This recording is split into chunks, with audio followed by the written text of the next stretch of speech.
c'est de l'emploi de nos communes, c'est l'emploi de nos cantons. Et c'est là qu'il faut faire la priorité de l'effort. Travaillons sur l'innovation. Et bien voilà, c'est aussi un des apports que nous avons eus. Lorsque nous avons proposé, et je pense que ce sujet devra être porté à nouveau, d'inscrire dans la Constitution un sujet qui nous est cher, l'interdiction de présenter des budgets en déficit. Mon cher Charles-Amélie de Courson, qu'est-ce qu'on fait dans nos communes? Qu'est-ce qu'on fait dans nos conseils généraux? Qu'est-ce qu'on fait dans nos conseils régionaux? Eh bien voilà, il faudra le faire pour l'État, parce que si nous ne le faisons pas, je vais vous dire, nous serons coupables, pas seulement envers nous-mêmes, nous serons coupables envers l'avenir. La majorité, cher François, parce qu'il y a des débats, on en a eu avec Jean-François Copé d'ailleurs, vous avez vu la progression, moi j'étais ravi, Jean-François Copé, voilà, dire un peu comment devait fonctionner une majorité nouvelle, puisqu'on est dans un contexte nouveau. Donc évidemment, il ne fallait pas revenir à des réflexes anciens, puisqu'on est dans un contexte nouveau.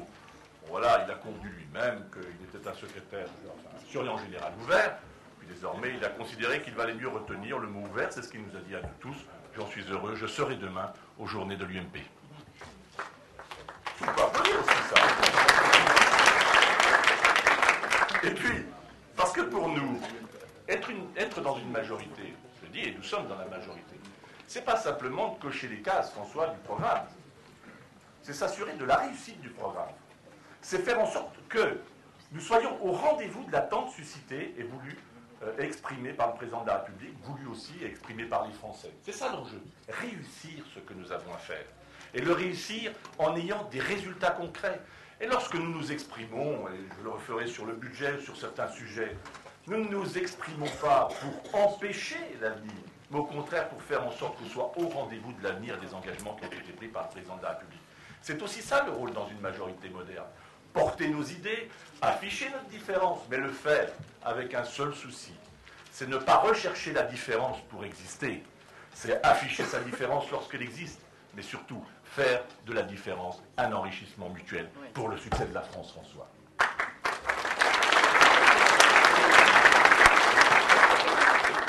Ça veut dire être une force de proposition. En matière de santé, il faudra qu'on soit force de proposition si on veut garantir la solidarité. Vieillissement de la population, Valérie, tu l'as évoqué tout à l'heure. Claude, tu l'as évoqué aussi. En matière de solidarité nouvelle à créer, en matière d'enseignement, en matière d'innovation, de recherche, il faudra qu'on soit tous sur le pont pour être au rendez-vous. Je pense aussi, et ça a été dit, qu'il nous faut effectivement un président en première ligne. Moi j'entends des critiques là-dessus. Écoutez, franchement, on croit rêver parfois. Il y a quelques mois, tout le monde se plaignait de voir un président de la République derrière ses rideaux en se disant où est-il dans son palais? Que fait-il? Eh bien aujourd'hui, voilà, nous avons un président qui assume. Les Français ont voulu un président qui assume. Eh bien nous aussi, nous voulons un président qui assume. Mais pour autant, lorsqu'on a un président qui assume, mon cher Pierre, il faut aussi qu'on ait un Parlement moderne. C'est-à-dire qui assure pleinement sa mission. Et qui contrôle, qui évalue, qui participe à l'élaboration de la norme et de la loi, parce qu'en même temps, il faut donner cette respiration qui vient des territoires. Et c'est la raison pour laquelle nous avons souhaité associer, c'est aussi une première, François, les élus locaux à la réflexion que nous avons engagée, parce qu'on ne gagnera pas sur le terrain de la réforme, sur le terrain des prélèvements obligatoires qu'il nous faudra réduire sans y associer étroitement les élus locaux. Vous l'avez exprimé ce matin. Il faut effectivement que la France tout entière s'organise. Nous devons être avec les élus locaux, et je le dis très simplement, dans une forme de co-responsabilité de notre destin collectif.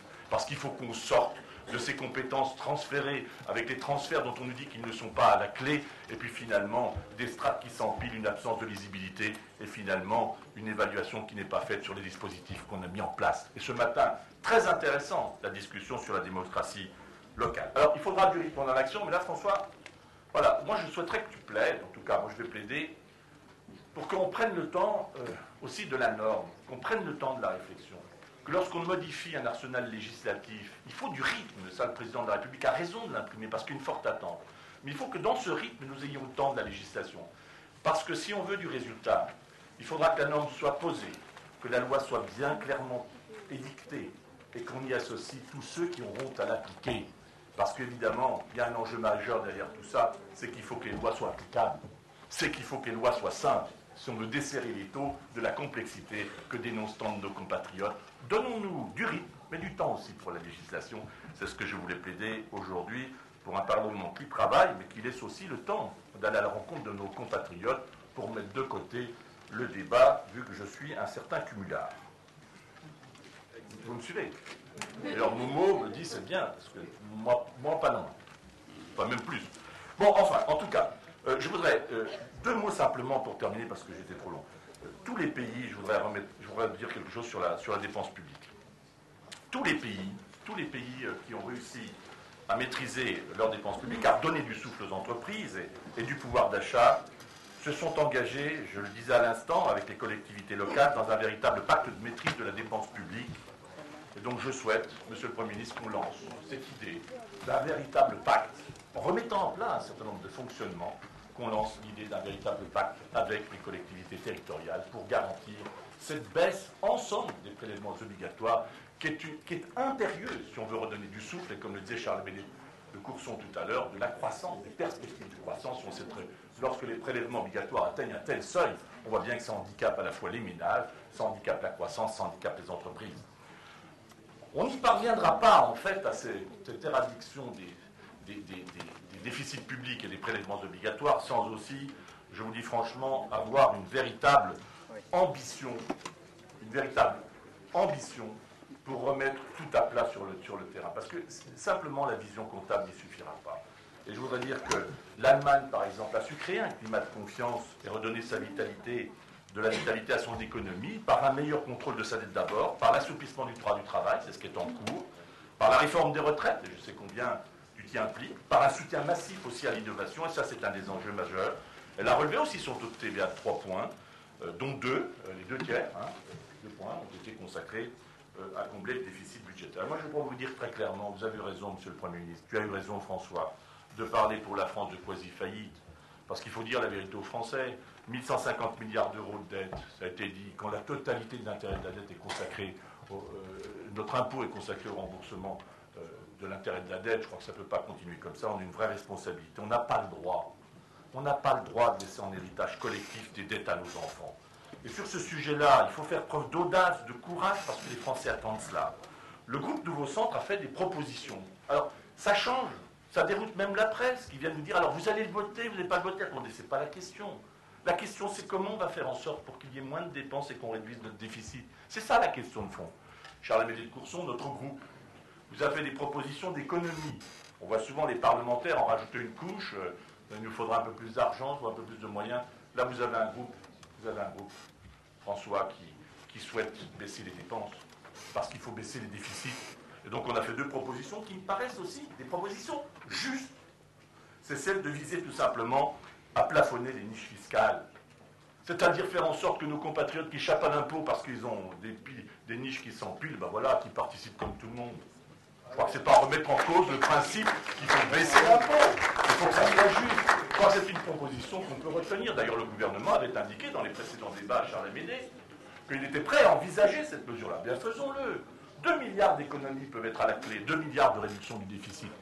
Je le dis, la deuxième mesure, elle est inspirée par l'évaluation.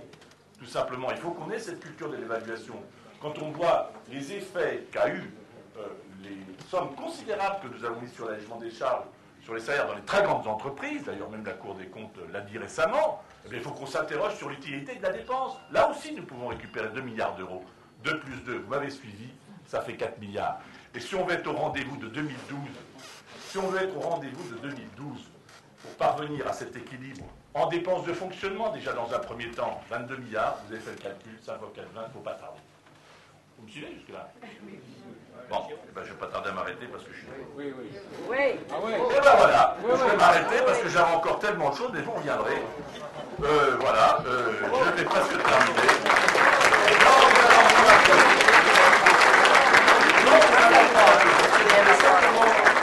Je voulais simplement dire, alors là, je vais faire court. Comme m'avait dit un rédacteur en chef quand j'étais journaliste, il me disait, moment, je vois que tu n'as pas le temps de faire court. La réforme des régimes spéciaux de retraite, je crois que là, il faut aller vers l'extinction. Et ce qui nous est proposé, je vous le dis très clairement, que le nouveau centre doit être une étape. Il faut qu'on aille à cette extinction vers le régime général, qu'on prenne en compte la pénibilité des métiers pour tous les métiers. Et je crois que c'est une mesure équitable. D'ailleurs, on l'avait fait de 2003. Système de santé. Juste un mot sur le système de santé. Parce que là, je dois vous dire, il faudra qu'on soit très vigilant. Il ne faut pas laisser croire aux Français que les franchises médicales vont régler tous les problèmes. Une fois qu'on se sera acquitté de cette franchise, qui pose d'ailleurs des problèmes de mise en œuvre, et on l'a exprimé avec les uns ou les autres, Claude et nos spécialistes de la santé au nouveau centre l'ont exprimé avec moi. Mais 800, ça, on peut récupérer 800 millions d'euros, mais nous avons 12 milliards d'euros de déficit. Vous voyez, il faudra sans doute traquer évidemment tous les abus. Mais je pense qu'il faut qu'on ait un vrai débat de fond avec les Françaises eux-mêmes. Pour savoir, premièrement, quel niveau de santé on veut préserver. Moi, je vous le dis franchement, je ne veux pas un système de santé anglo-saxonne. Je ne veux pas un système de santé à deux vitesses. Je souhaite pour notre pays une vraie solidarité en matière de santé, et puis qu'on regarde aussi les fractures territoriales, vous toutes et tous, qui sont des élus locaux, qu'on regarde les fractures territoriales en matière de santé. Des endroits où déjà en France, on ne trouve plus de médecins, où les services des urgences sont mal pris en compte. Je souhaite, Monsieur le Premier ministre, que nous ayons aussi une réflexion sur les modes de financement nouveaux. Et dans ce contexte-là, je terminerai là-dessus vraiment cette fois. Je crois qu'il faut renoncer à aucun débat. Quand je vois que certains nous disent encore aujourd'hui, c'est trop tôt, les Français ne sont pas prêts, faites attention, il va y avoir des élections. D'abord, je voudrais vous dire, des élections, il va y en avoir souvent pendant les 5 ans. Et si on tient compte des élections pour lancer les débats, je vais vous dire, ce sera le plus sûr moyen de les perdre.